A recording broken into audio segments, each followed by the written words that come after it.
Hello and welcome to another episode of Spirit Plant Medicine. My name is Marc Caron, and as we get started, I want to recognize that we're broadcasting here from Hubcast Studios, where we reside on the unceded traditional territories of the Semiahmoo, Katzie, Kwantlen, Kaikait, and Tsawwassen First Nations land.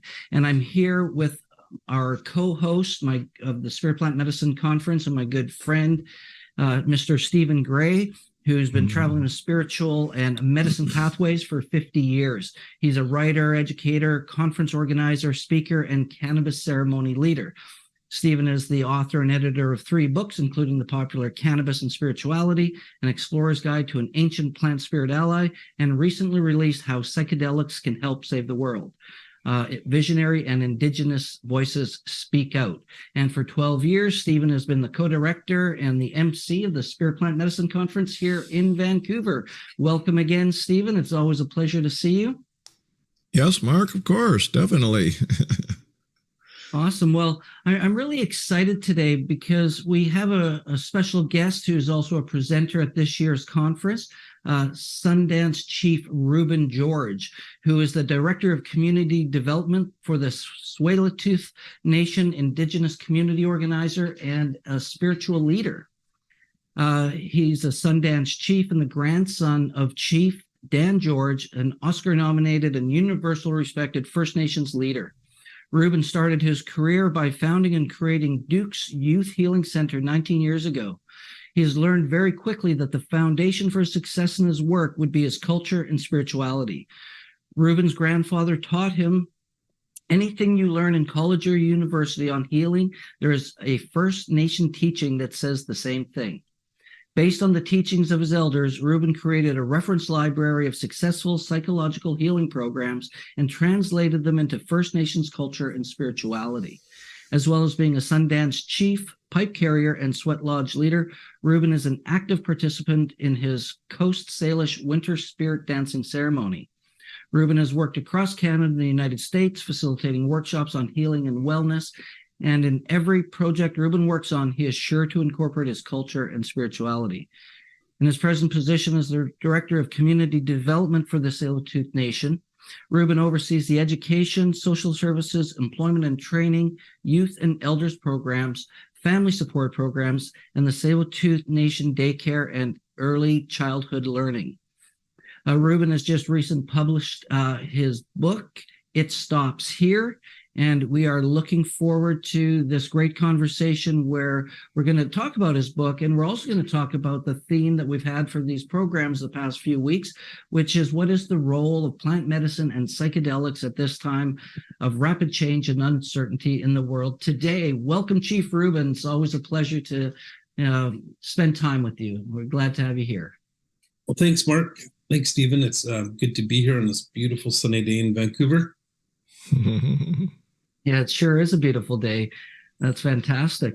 So before we get started, Stephen, is there anything you'd like to say, share, ask before we dive into all the good stuff for the next hour? No, well, nothing comes to mind immediately. I hope to be an active participant in the questioning and discussion with Rueben.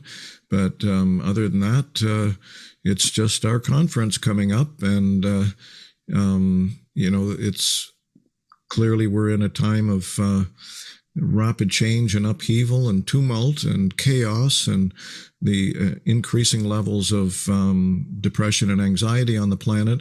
And we really need messages that are positive, hopeful, believable, and actionable. And that's a big part of what the conference is about, share and bring people in that can talk about those kind of things. And also, we may bring this up at the end anyway, but I'll say it while I'm thinking of it now. Also, one thing that's all but unique about our conference, the Spirit Plant Medicine Conference, is that we hold all the events in all the talks in one room.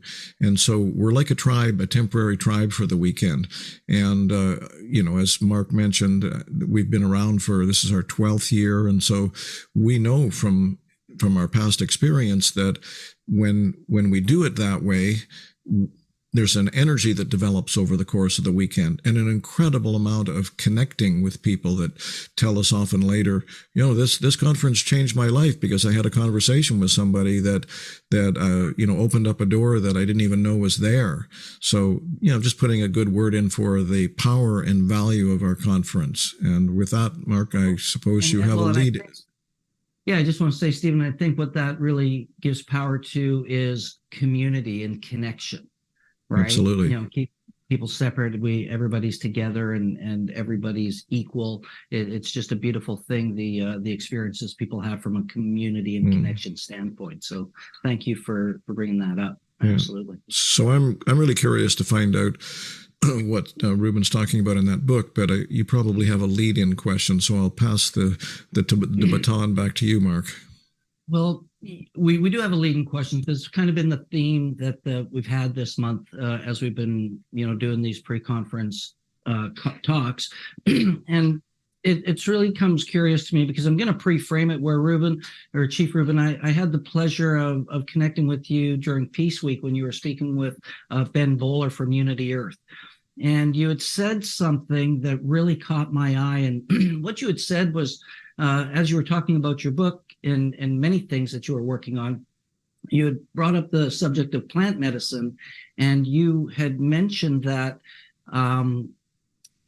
you had once believed that we had to have connection to spirit and source before you would ever suggest or recommend or bring people to a plant medicine path.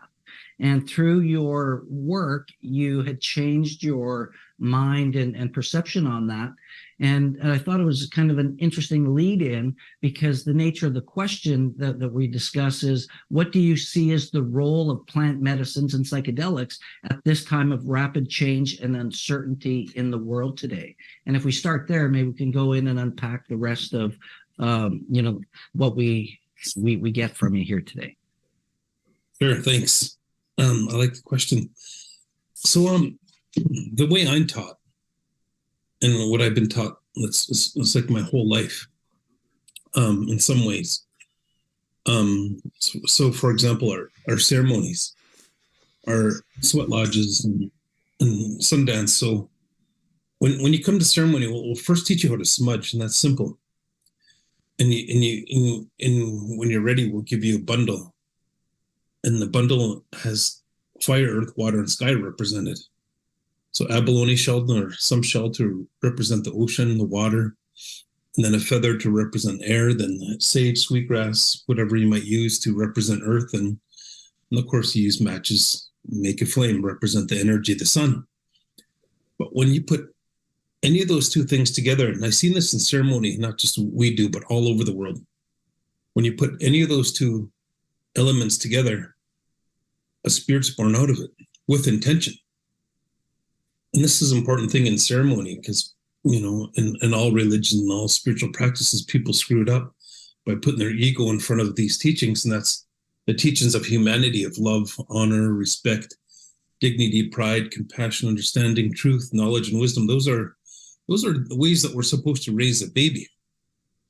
If you look at a baby's born, and if you just look at it, maybe even a 1-year-old baby, they'll look at you with unconditional love. No prejudice, no anger, no hate, no judgment, no trauma. And so when we're born like that, every single human being, those teachings of humanity are what we are supposed to instill in a child, but society replaces spirit with a whole bunch of different things. Because spirit can be created by lighting your smudge, and a spirit's born out of it with intention, with those teachings of humanity. And love is the spirit. Two people come together, they fall in love, they could do a ceremony all over the world. They call it marriage to honor that love. But two people could come together, or multiple things could come together and create the spirit of trauma. And that's what we live in today. Because if we're supposed to be raised with those fundamentals of love and honor and respect and all those really good things, what is it replaced with that society gives? What is it replaced with racism or prejudice or lack of spirit itself is a trauma in itself, not believe in true spirit. And so we teach that in smudge. So how to smudge yourself and how to clean yourself off, clean your energy. That smoke is like a trail into the heavens. It's here physically, but it goes into the heavens, and you can add your prayer to it and send your hurt or pain or trauma, whatever you're feeling, with it. And then you replace it with those fundamentals of humanity. So we start with that. And then you might come to a pipe ceremony. And a pipe is the stone represents the female, the stem represents a male. You put them together. That's the teaching of man and woman. And that also, when it's lit with tobacco or different things, and you smoke it, that's your breath is putting your prayer out into the heavens. You're part of that. Then you might come to a sweat lodge. A sweat, so many different teachings in a sweat. Just for example, the lava rocks, where are they from? They're from the center of Mother Earth. They were pushed up through a volcano, but at one time it was in liquid form. But in the center of Mother Earth, like in the center of all of us, is where our spirit sits. So what it is essentially is the energy of Mother Earth's spirit. And we heat them up to be red hot to activate that rejuvenation spirit of what Mother Earth constantly, consistently does. Always trying to rejuvenate and make things better and heal things. And so there's teachings around that, like the tree. We use wood to heat up the lava rocks. And what does that tree do? It's reaching up and catching the energy of the sun. And then we light it and we release that energy of the sun onto those rocks. And then we go inside and we pray and we meditate. And, we could have a physical connection to everything of the four elements: fire, earth, water, earth, and sky. We breathe the air. We're on earth. We could drink the water. But the element of the sun is a little bit hard to have a connection with. That's why we make it hot in the sweat, to teach us to have a connection to that spirit of the sun. So then you could go to Vision Quest and a whole bunch of other ceremonies. But when you're ready, after that, then you could come to Sundance. And that's a self-induced higher state of spiritual consciousness. That's experienced in heaven. And it's a long process to get to that point.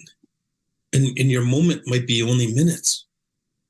So with that, in some of the ceremonies in the Sundance family that I belong to in the Dakotas, they also do peyote ceremonies, Native American church, and different ceremonies like that. And I used to think, don't take something that brings you to that heavenly place until you can get there on your own. And you see that process of the sweat lodge, the Vision Quest, the pipe ceremony, the smudge.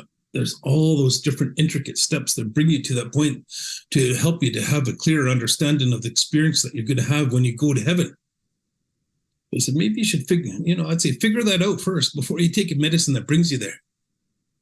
But I changed my thought because we've been servicing some residential school elders, between 70 and 80 now. And, they've been through horrible things, like my mom, for example. She witnessed little children murdered, raped, and starved, and a whole bunch of horrible things that the nuns and priests had no religious or spiritual belief in their own teachings of what that Bible says, because the Bible has some good teachings in there, but they had no belief in it, and they hurt them. It really hurt them physically, spiritually, mentally, emotionally, sexually. It hurt them, and so we've been putting the elders through the program. And the changes that we see are so significant. I had to change the way we think. Well, how we run our program, though, and what we look at is those things that you're supposed to learn before you take a medicine that brings you there. That's our integration. That's what we start to teach them, which they should have learned in the first place. But what it does, it gives them a head start, though, because the healing happens. And how I understand the healing to happen is, like I said, love has a spirit. When you light your smudge, the smoke has a spirit, but trauma has a spirit. And it could be intergenerational trauma. Modern studies showing that it could be 3 generations of trauma that you could be carrying from your grandparents. And it's like an open wound on your arm that needs stitches and band-aids and antibiotics. And if you don't deal with it, it's going to pass on to the generation. If they don't deal with it, then it's going to pass on to the next generation. And then and what they accumulate in their trauma, it's going to be handed over to the next generation.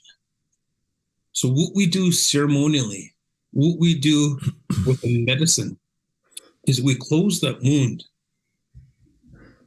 and we let it scar. And we help them to heal. And then that gives them a head start on it and gives them freedom. Because another thing too is trauma could be the bad things that we did. I know I wasn't a good person. I'm still not a good example about how to be, but I said sorry for all the bad things I did to anyone who I could. In my addiction, my alcoholism, I did horrible things. And I said sorry. And spiritually, I said sorry. And I closed that wound on my part. And when I closed the wound on my part, I found freedom. I wasn't a prisoner of all the guilt that I carried, but also all the horrible things that happened to me, because in the residential school, that was intergenerational trauma that was passed on, that wasn't dealt with by our community or by family or whoever it might be. And so I wasn't immune to those bad things. And the trauma that I went through from when I was a kid, I was carrying that. And I was also a prisoner of not just the shame of the things I did, but I was a prisoner of the bad things that happened to me. So in ceremony, we close those wounds. I closed those wounds. So I found freedom again in ceremony. So then we start the integration. So the story that I just said for myself could be the same story that could be said for thousands of Indigenous people right across Canada that went through similar traumas. And ceremony has been a key element in fixing our people, going back to our culture and our spirituality, and not that, but the genuine part of it. Because the church, and there's genuine people that priests. I did a ceremony with 12 priests a couple months ago in my sweat lodge. They wanted to come and learn, and I said, "Okay, come and I'll teach you." And then I went to their church and I prayed with them too. I'm going to do a ceremony with a dozen rabbis, and I don't say no to people who want to pray, because my grandfather said that. He said, if you're Catholic, Christian, Muslim, Buddhist, Baha'i, or Indigenous, a sweat lodge or longhouse, whatever you are, just be good at it. And what he meant is to good at those fundamentals of humanity, of love and honor and respect and dignity and all those good things that I'm talking about. If you're good at those things, we can have a prayer with each other. So it's important who we pray with, that they have an understanding of what I'm saying, to set that narrative that is so important without ego or false values, because this whole society is raised on that. So you look at now our Indigenous community, but look at the world community, how this intergenerational trauma has been passed on by false values and false beliefs of this Western way of living, of money or greed or the American dream or whatever it might be. Those false goals take you away from a goal that is easy to be laid out in our cultural and spiritual ceremonies. Because what I get out of it, so I love my kids more. I love my partner more. And why not? And in turn, I love those elements that I use, fire, earth, water, and sky in my ceremonies. And I do something about it. I've been stopping the TMX pipeline for 13 years. We did a 1,200-page assessment. We did a spill analysis. We did a clean analysis. We did multiple economic studies, all based on Tsleil-Waututh's law, which is truth, health, family, and culture, with those fundamentals of humanity, our cultural roots that we've been living by as law for time out of mind. And when and I think those things are happening, because I share this, when you come to ceremony and something good happens to you, spirit touches your soul and you leave uplifted. No matter what ceremony you're a part of, that's how it should be. If you leave uplifted, then it's done right. If you don't leave uplifted, something's done wrong. In my ceremony and anyone else's ceremony, you don't have to be there if you're disrespected in any way. But if you leave feeling good and uplifted, you have a responsibility to share that. And what you're sharing is that love connection. And what I try to teach people is, number one, they're lost. First, getting connected with your own spirit, getting connected to your own ancestors. They're spirits, they're your angels. Getting connected to Creator, and in turn, everything else. And I know when people do, they'll want to make choices for our future generations and the way we're going. And it's not good because there's atmospheric rivers, there's floods and fires. There's people dying of fentanyl downtown. There's people don't care about that stuff. But when you come to ceremony and I show you spirit, you're going to care. When we set that narrative, you're going to care. And that's what we want for people. And that's what we're seeing. We already knew that. I do self-induced higher state of spiritual consciousness in my ceremonies with no medicine. I will now. I've been doing it for 30 years, short time, just a short time. I'm young in that way. And now with the medicine, we have something that could help too. But it's important to set that sound and solid narrative of having good spirit in your ceremonies. So I think I do believe that we're going to create a lot of good change.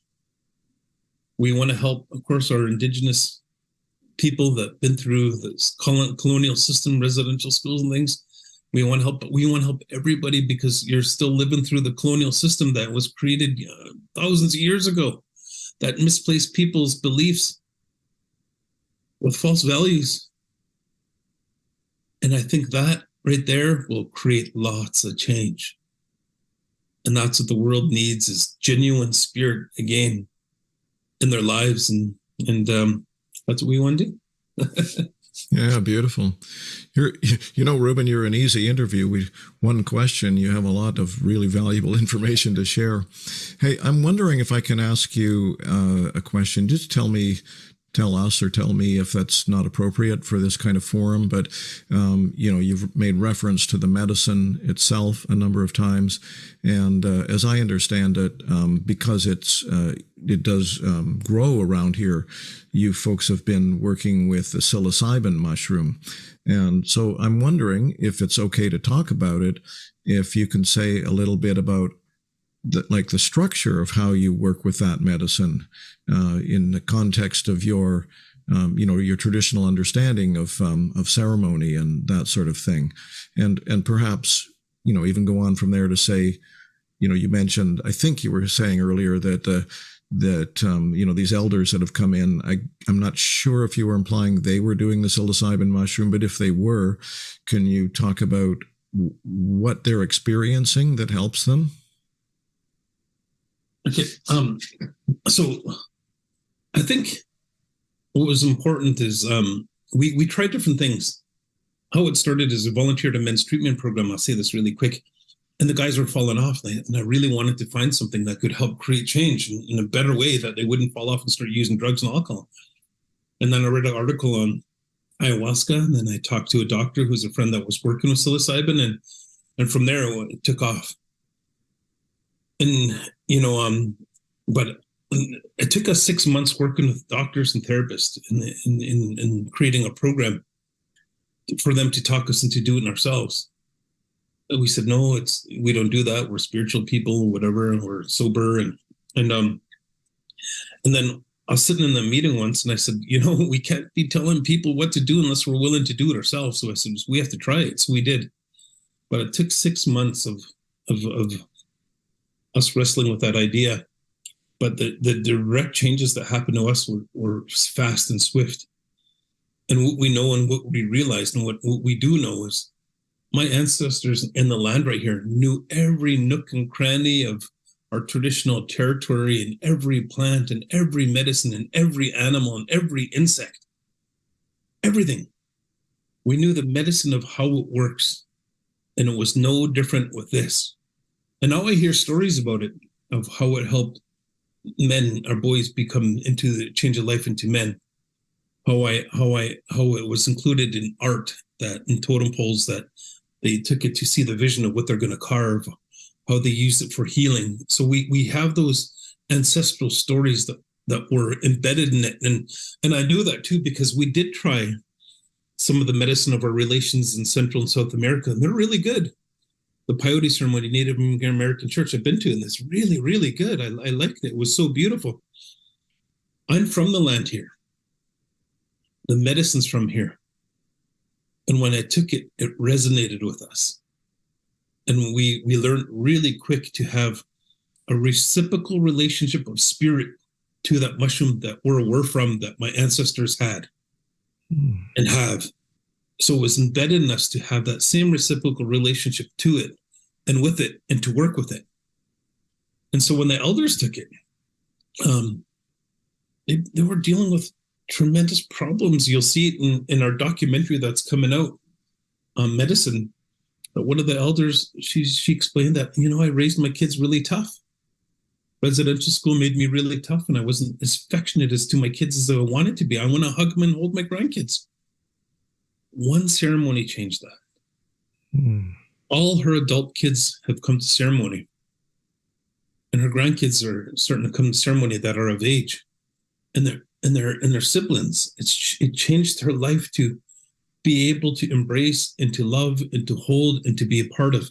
And that's one story, but they're all like that, coming out with significant changes and so the idea behind that is, and that's the same with my book. We didn't talk about that yet, but that's the same with the book. Like you could read it and say, oh, poor Indians, First Nations. But the thing is, our world is at a state of trauma and hurt and pain. And we're using ourselves as an example about how you could heal and move forward, because everybody's suffering, everybody's in trauma.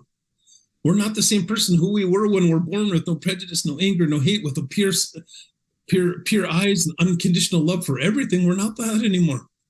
Society warps us and screws us up and gives us false values that we all need to heal. Thank you. Yeah. So do you bring in your actual traditional practices, chants, songs, and things into the psilocybin ceremonies? Yeah, we're figuring that out. And my singers at the Sundance, some of them know between 200 and 1,000 songs. Some of the main singers, the main teachers of those songs. And so, but those songs are for specific ceremonies. So we're coming up with our songs that will be specific to this. So I've been talking to some of our singers, and so right now we're borrowing a lot from others that they have songs, and we have playlists like everybody else.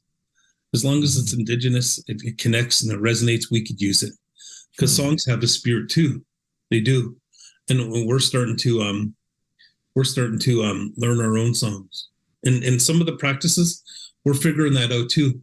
I think with the medicine, because what we do in Sundance, it takes a lot of effort, years of effort.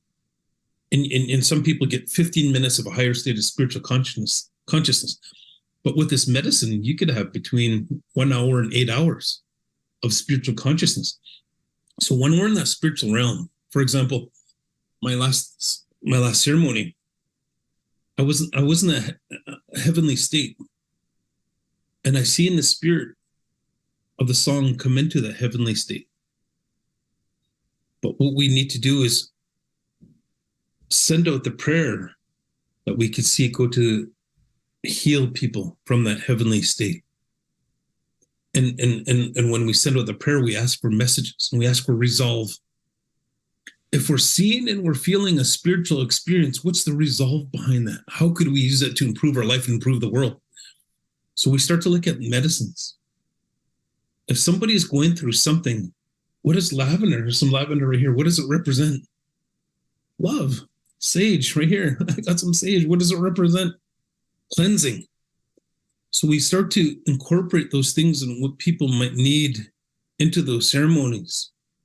So we need to understand, like my friend wanted to learn ayahuasca, and they said, eat this and only this plant until it speaks to you. And she's been down there for 9 years and she still hasn't learned it yet because she hasn't mastered all those medicines of each one of those things in the jungle. But I'm not saying we have to do that, but I'm saying we have to understand what we're using in our ceremonies to help people. That'd be helpful, much, much more helpful. So the songs are like that.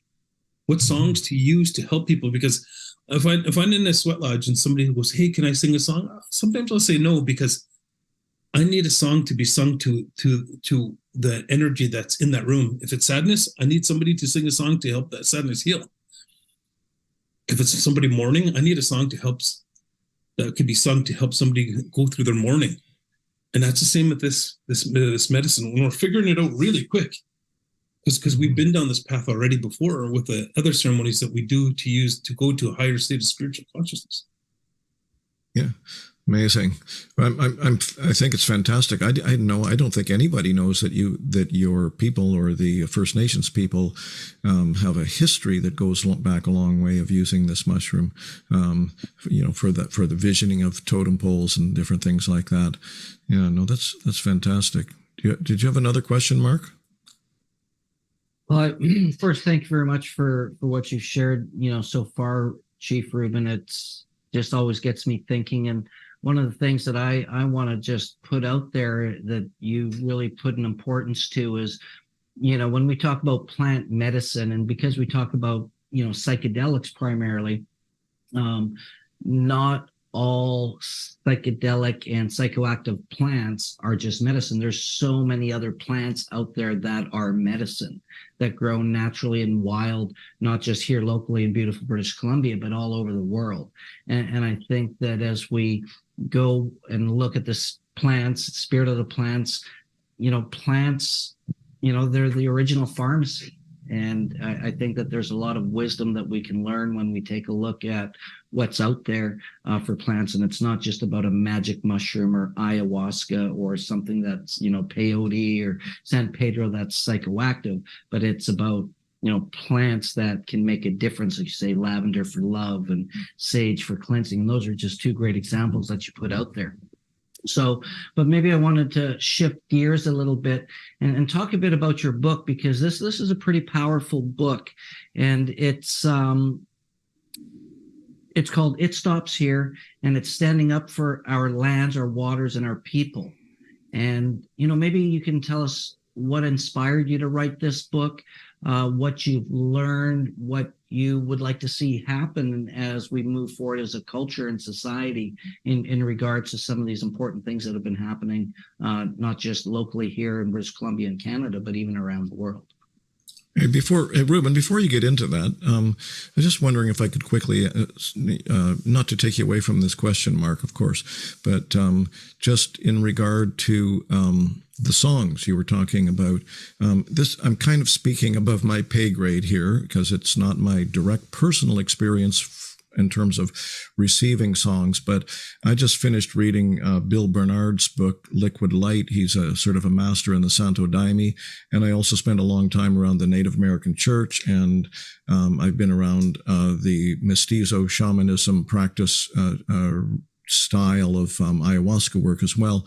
And in both that mestizo tradition and the Santo Daime tradition in particular, they say all of their songs, for the South Americans, it's the Icaros. For the Santo Daime people, they call them hymns.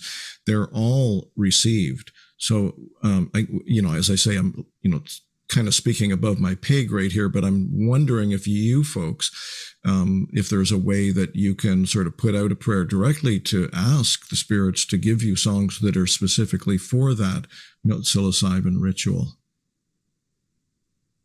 Well, I guess I wasn't clear. That's what we're doing.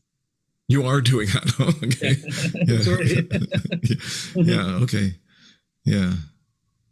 Yeah. Okay. We're slowly doing that, and it's needed, because, like I said, the medicines that we use is from here. We are from here. We have an ancestral connection from here. But one thing we believe in, it's a teaching that every single word that we have has a soul and a spirit. And so do the songs, but they're all out there. They're all in literally the spiritual cloud. And it's infinite. And so we, eventually we're going to catch those songs and bring it back that our ancestors used, I believe. Beautiful. Anyway, didn't mean to distract you too far from Marc's question about the book. So carry on, please. So I wrote down 3 things, and what inspired me was it was just a friend who he's got his PhD at UBC, and he said they'd pay him for a year to do work on a project on whatever he felt, and he said, "Do you want to do a book?" And I said, "Sure." And so it was simple as that. But it was the funny thing, because I came home and my son was home. This is like 3 years ago, and I said, "Son, I'm going to do a book." I said, "I don't know. I agreed to it, but I don't know. I don't think I could do a book. Like, what do you think?" And he's like, "It's easy, Dad." He said, "It's Star Wars." And I went, "What?"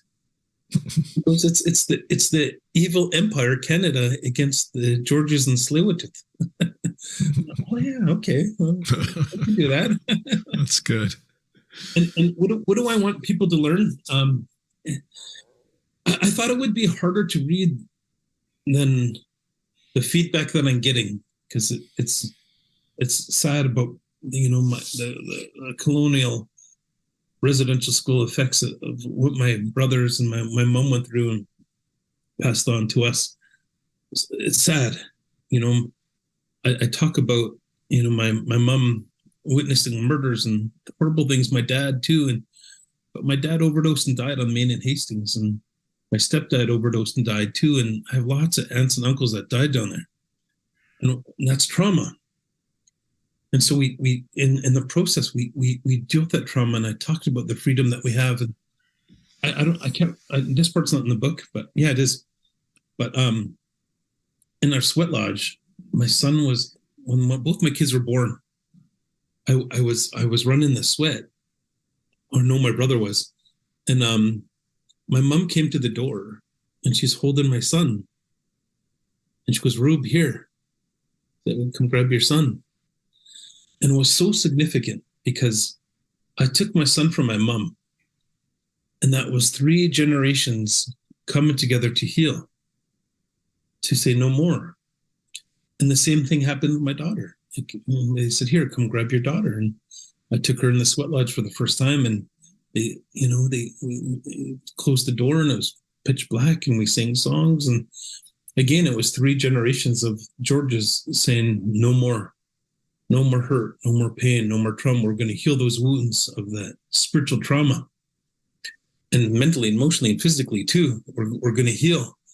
And so what I hope it inspires, and I talk about this often and over again, is the tools that we used to do our healing was our culture and spirituality, was the teachings, those fundamentals. When the people are in residential school, what they're supposed to really receive is love, and what they had is hate. Honor. Instead of being honored, they're ridiculed. Instead of being respected, they're degraded.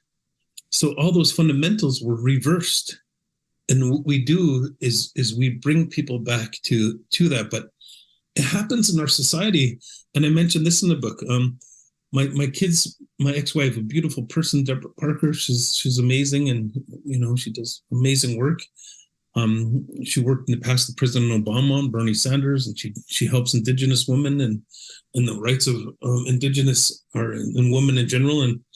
But she's from Tulalip, and the kids, because they're a wealthy nation, had an option to go to a private school or to public school. So we tried the private school.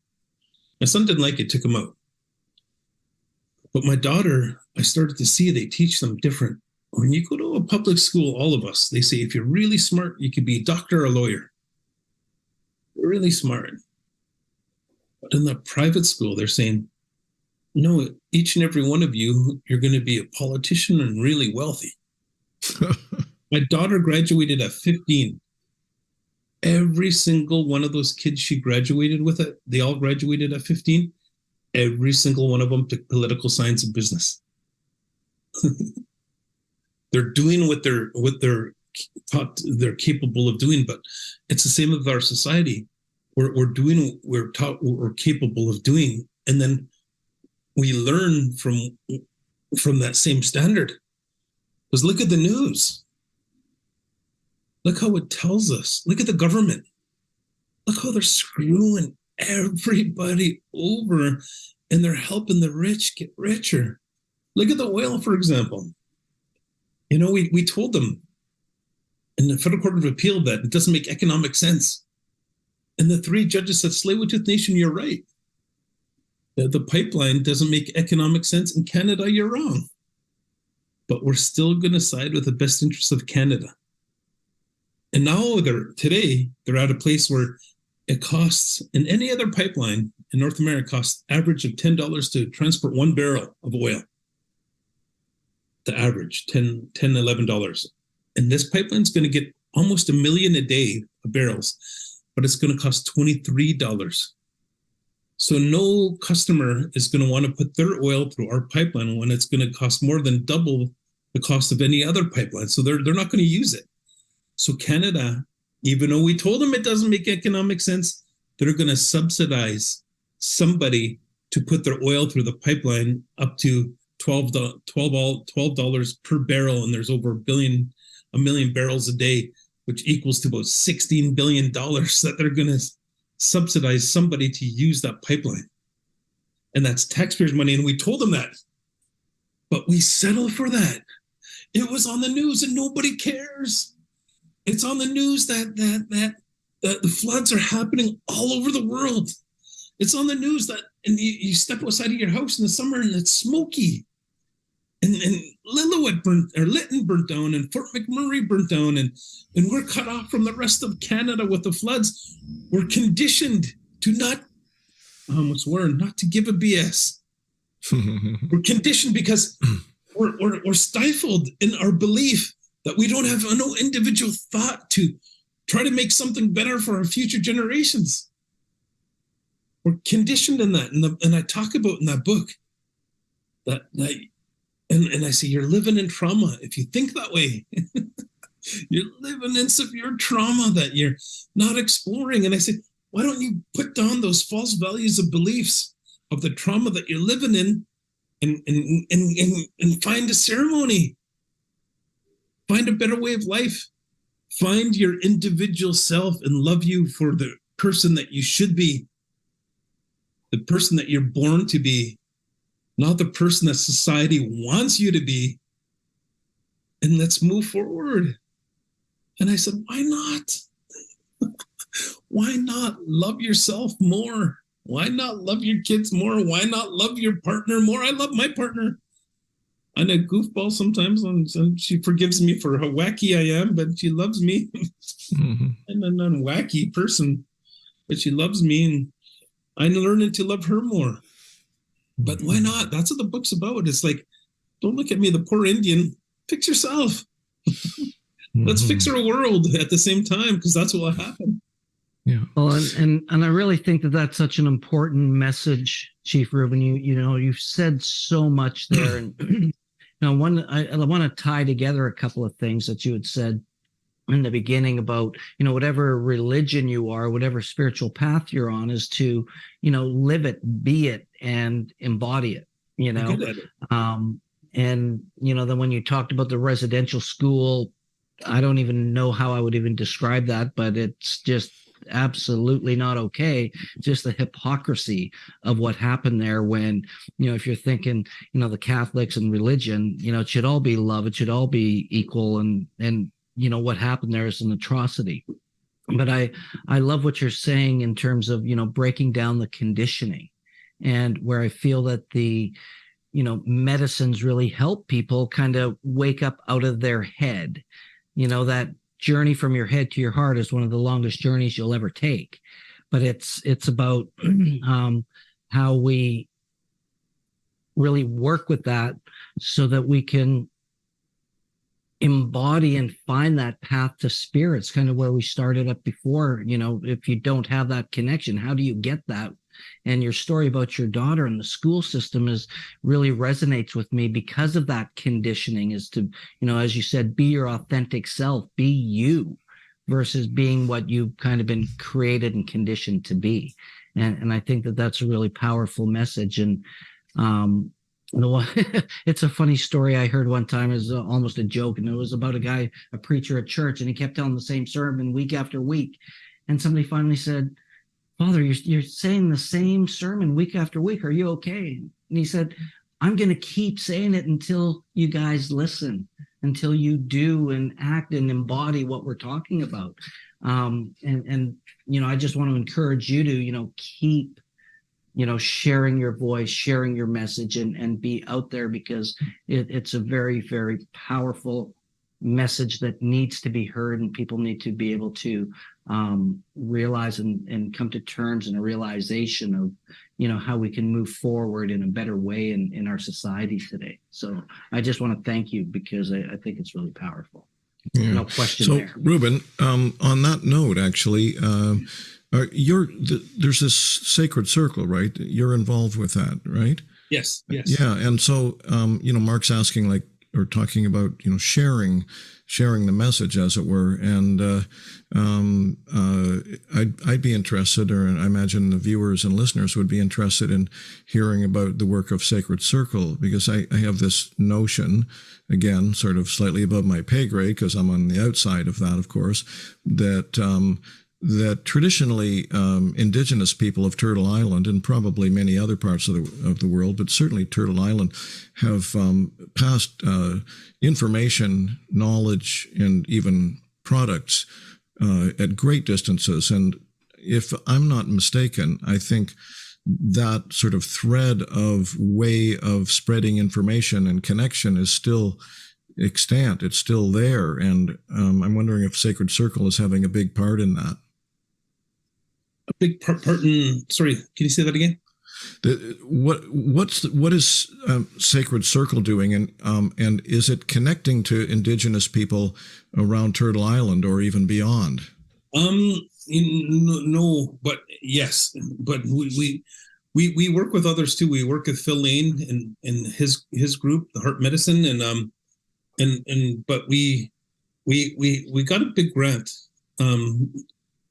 A huge one to service Indigenous people with the legal, so ketamine, and so we're starting off with that, but we're always willing to work with or to educate. I think the problem is there's so few of us so far. So one of the goals is to just to get going, and we've been doing a lot of friends and family first, but now we're slowly starting to branch out and open it up, and actually looking at you guys, Marc, and to start to slowly open it up. And there's a couple organizations that we want to work with that are international.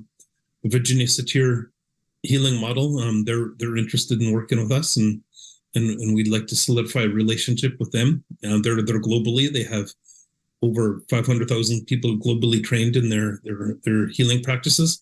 So globally, and but there's one local organization we want to work with in particular, and start to give services to not just Indigenous, but start to slowly open it up. But and that's two routes too, because I do my own thing with journeys, but also I work too with Sacred Circle. So Sacred Circle's doing a lot of the legal work, working with doctors and therapists, and I do that too. But they're being mindful of the grant that we're part of, and we don't mix the two. Are you people working with ketamine much now? Yeah. It's starting. We're going to push out our first program. We got a grant to do a study, and it's going well. Are you? What kind of results are you seeing from ketamine journeying? Well, it's in the prelim stages, and just like everything else, it's good. Things are going good, but we're at the very beginning stages of working with that. That's great. Our personal experiences, again, we don't tell somebody what to do unless we're willing to do it ourselves. From my own experience, it's phenomenal. The healing that we have, and my family members that went through, it's pretty amazing to see the results that are coming out. And I know it's hard too, because we have to work in partnerships in some cases, and so we did in this example, and it's synthetic, but who's to say it doesn't have a spirit? Who's to say that different things don't have a spirit? And I think what people get stuck on, and I see this in the medicine field, that if something really works for you, you think everyone else should be using that thing. If you're a peyote person, you say, this is the thing. If you're ayahuasca, this is the thing. If you're mushroom, this is the thing, or whatever it might be. But they're all good. They're all good, and they're all really powerful spirits that help people, that heal people. And so they are good things. But we're open to doing what is right, and what we do believe in as mushrooms are what's been helping our people for since time out of mind, and that's been particular that I like to work with. Mm-hmm. Well, I think that's great that you said whatever works in that sense. I believe that too. You know, some people make a distinction between the semi-synthetic and synthetic substances and the natural. But if it opens your spirit, if it opens your mind to a larger world, then and it works, then great. It's like you almost explained a human being. Yeah. Well, a synthetically grown one. and I think it's important for people who are interested in, as well as what I've learned over the years, just by experience and by many of the great teachers we've had, is, you know, not every medicine is for everybody, and you don't find that out unless you actually experience them to find out what works best for you. And that being said, I think it's really important that you are in the right set and setting, which always comes up. It's one of the most important things, that, you know, you have the right facilitation, the right guides, you know, a great, you know, mindset and setting of where you're at while you experience these medicines. It's not something to take lightly, because they are serious. And I think that it's just a really important aspect, because, again, these medicines aren't for everybody, and not everybody, or every medicine is for everybody. And I'm really glad that you gentlemen brought that up, because it's just something that I think people need to be aware of. And the psychedelic renaissance, as it comes up, people get excited, and it's like, oh, they want to try these things because they hear all these great stories. Yet sometimes they're not the right things for people. So I just want to throw that in there. And you're right. We have to be careful. We have a 12-page intake form. Mm. If we need to, we could do, you know, people argue against this, but we'll take any precaution if it helps. We have capabilities to do a DNA test to see if there's going to be a physical reaction to what you're taking. You know, we look at the psychological history of the people that are taking the medicine, and safety is the utmost, most important thing. And not just the medicine ceremony, but any ceremony should be like that. That's Every single ceremony should be like that. And so we take it very, very serious. It's not a joke. It's not a party. It's not, you know, over the top mystical. It's serious ceremony that deserves the reverence, because it's holy. And you look at our ceremonial homes, our sweat lodge has a cover and a dome on it because it's intimate. Our longhouses is done in a longhouse because it's intimate. Our healing's intimate. And this is no different. You know, one thing I do like about some of the medicine is, you know, my son said this. He goes, you know, modern psychology is individualized, but as a nation of indigenous people, we're communal. So I believe in communal psychology, but that's like this medicine too. Sometimes it's good individualized, but sometimes it's good in a group too, to heal with one another. Our sweats are together, and our potlatches and longhouses are together, and so. But some parts is individualized, so it's what people need and what we find out in their intake of how we could help them. It's sort of like picking that song and that medicine. What works for somebody, and what approach do we use that will work for somebody, and we'll figure that out in their intake. This is really far out, maybe question, but could you ever imagine bringing one of these plant medicines like psilocybin into a sweat lodge ceremony? I think it's been done before. I think, you know, I think if you look at it, every indigenous in North America had a sweat lodge and pipes. You go to museum anthropology, there's so many different types of pipe. There's co-Salish, interior Salish, Iditarod, carrier, Cree, Lakota. There's all these different types of pipes. And it's the same as sweat lodges, like sweat. We went to my oldest uncle, like 30 years ago, he was he's an elder, he's old, and I said, did we have sweats? And he goes, yeah, but it's up to you to find what we did in them.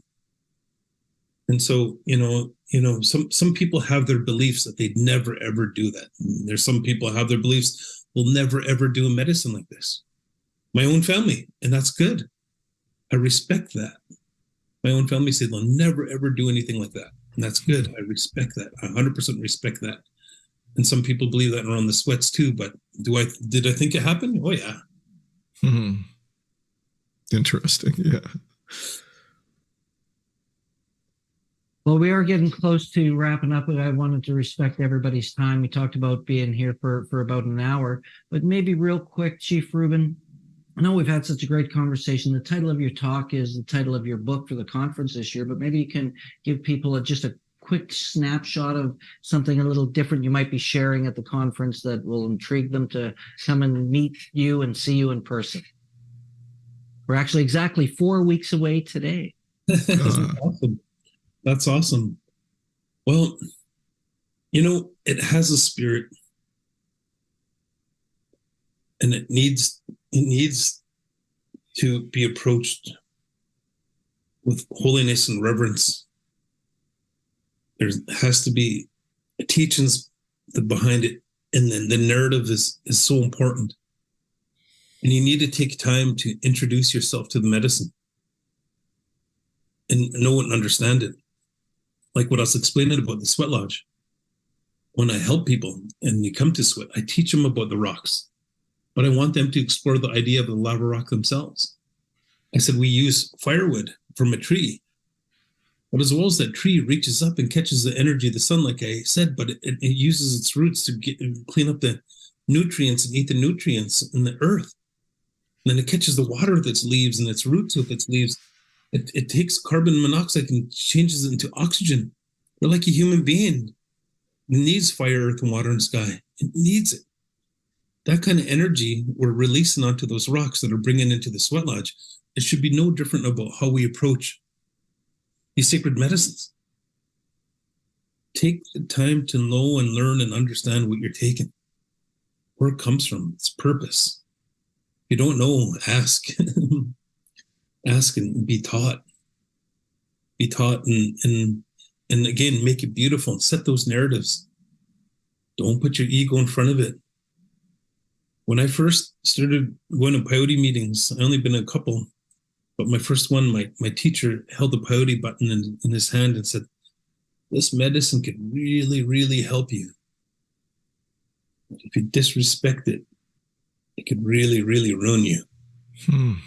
And that's the same with these medicines, I believe. It could help us or it could ruin us. And let's be on the good side of it and understand it and love it. We'll grow to learn to have a reciprocal relationship of spirit to it. And it'll be good. Beautifully Great. said. Yeah. Thank you. That was such a great way to start wrapping up. Any last words, Mr. Gray? Well, one kind of feeling that has come numerous times in this conversation, it stops here, beautiful, is respect for what you folks are doing, admiration for what you're doing. It's got great potential. I'm really touched by that. So thank you for that, Rueben. I would like to ask you a question after we stop the record button, if you don't mind hanging around for a couple of minutes. I remember I spoke at your conference, was it 15 years ago or something? You were the you did the sort of opening dedication, actually, at the UBC, very first one. It was 2011, actually. Wow, I remember that. The small room. It was we only had something like 70, 75 people paying participants that year. And then we moved into the Buchanan building for a number of years. I don't think you came to any of those. Yeah. I remember that. Well, we look forward to having you again this year in actually 4 weeks from today. I look forward to connecting as always. And I invite everyone who wants to learn more about, spirit plant medicines and healing with these traditional ancient medicines in many cases, and to meet Chief Rueben George in person, because he will be around. We invite you to come and join us November 3rd, 4th, and 5th out at UBC in Vancouver. And of course, online. You can join us from anywhere in the world with our interactive live stream, where you can join us in Zoom, where it'll be interactive, and we'll even have some speakers come in and share a few words with you, as well as a private one-on-one in that Zoom room. So we just encourage everybody, if you're curious, if you want to know more, spiritplantmedicine.com. My name is Marc Caron with Stephen Gray, and it's just always an honor, Chief Rueben, to learn from you and to hear what you have to share. And I just want you to know that anytime you have anything you want to share, please reach out. You've always got a platform with us. We'd be happy to share your message, whatever that might be, whenever that may be. And anybody else, we also just want to say thank you to a bunch of our sponsors. There's a whole bunch of them. Thank you to Hubcast, Unify, Conscious Living Network, and Radio, who originally started Spirit Plant Medicine. We have Filament Health, Cosmic Sisters, Sabia, Dragonfly Earth Medicine, Ad Lucum Law. And we just want to thank everybody, because it's your support that makes these programs and our conference possible. And we just want to thank everybody. So thanks again for being here, and we look forward to seeing you again soon. Bye for now.